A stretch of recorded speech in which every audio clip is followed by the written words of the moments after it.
Welcome, everyone, to Dose of Truth Tarot for March 28th to April 3rd.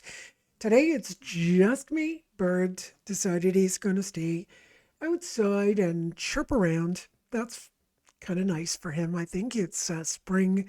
There's a lot of sun out, and he wants to look out the window, the cutie patootie. So, here we go. We're going to look at some of the energies we're changing from. We've obviously come into the spring equinox, and we're also going into April. So we're going to see what kind of energy is in store for us, what's going to be happening to us. So what you see here is I've put out our chakras and along with other stones in case we need to use them. I've got the Merkaba over here, got a pendulum just in case. Poor little pendulum lost its tip. And yeah, let's see what happens. So I'm going to start with just throwing out the cards. Let's just pick something randomly here. All right, so our first card is the Four of Pentacles, or if you want to call them discs or coins, whichever way you want to look at those, that element. But this is the earth element. So it lets us know we're going to have a certain amount of stability. So what does that mean? Well, if we've had some instability up to this time, we're going to gain that stability. Good footing, like four legs of a table. We get some good footing. So I would say those first chakras here, as you see, this is quite orange and yellow, and we go from second chakra to third chakra. But because it's a four of discs, it also brings us into the root chakra. So I really like that. Excuse me. I like that because it's going to really bring us into a good grounding. Now let's see what I'm not really relating it to the chakras, but meaning I'm not asking the question as it relates to the chakras, but I want to see what comes up if the chakras are sort of focused on as I do the reading. And here we go. We've got, another very orangey card, a fiery card. So from this grounding, we're getting some creativity coming up. So that creativity will be stable. So when fire goes out of control, it has nothing to put it out. But if we have some earth underneath the fire, excellent. It won't go out of control. It's also, we can say it's sexual energy, which relates to the second chakra. But we could also bring in some fire, even though it's not the same color or anything, to the throat chakra. And our last card for today will be, another earth card.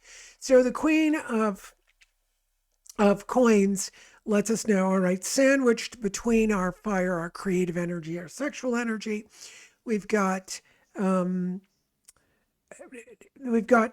earth, basically sandwiching the fire so the fire doesn't go out of control.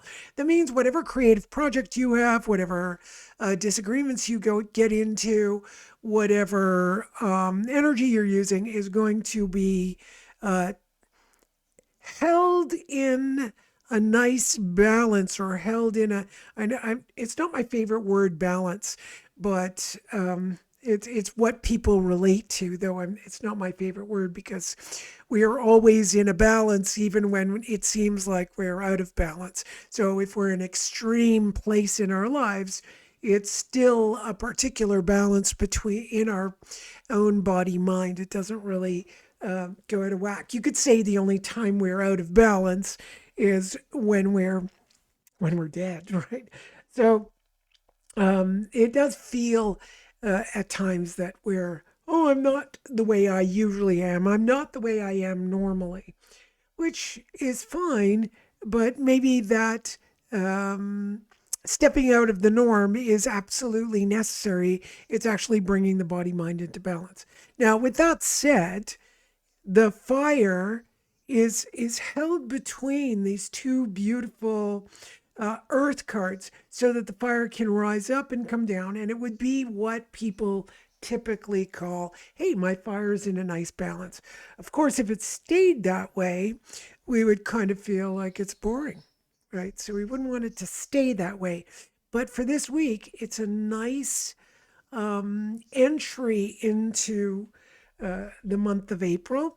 It's a nice way to be bringing up energy as our energy starts to rise up, especially from the lower chakras, because we do have this fiery sexual energy in the lower chakras, and we could bring it up a little bit, but it will remain grounded and tempered. Then also notice we've got a male card and a female card that really says the two.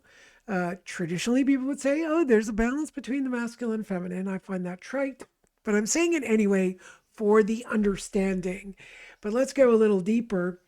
We're looking at the masculine and feminine energy in two different suits.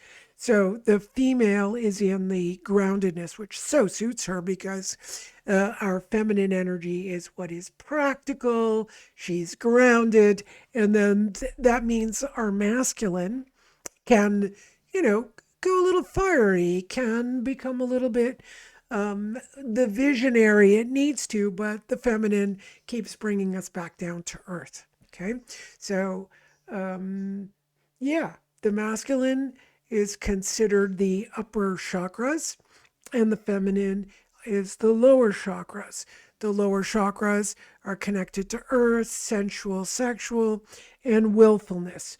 Then the upper chakras are the throat. Expression makes a lot of sense because we express using our masculine, just like I am right now. My feminine is sorting through intuitively what's going on here, and my masculine is speaking and using my head brain to figure out what to do, but the gut brain is already determining what meaning I should use.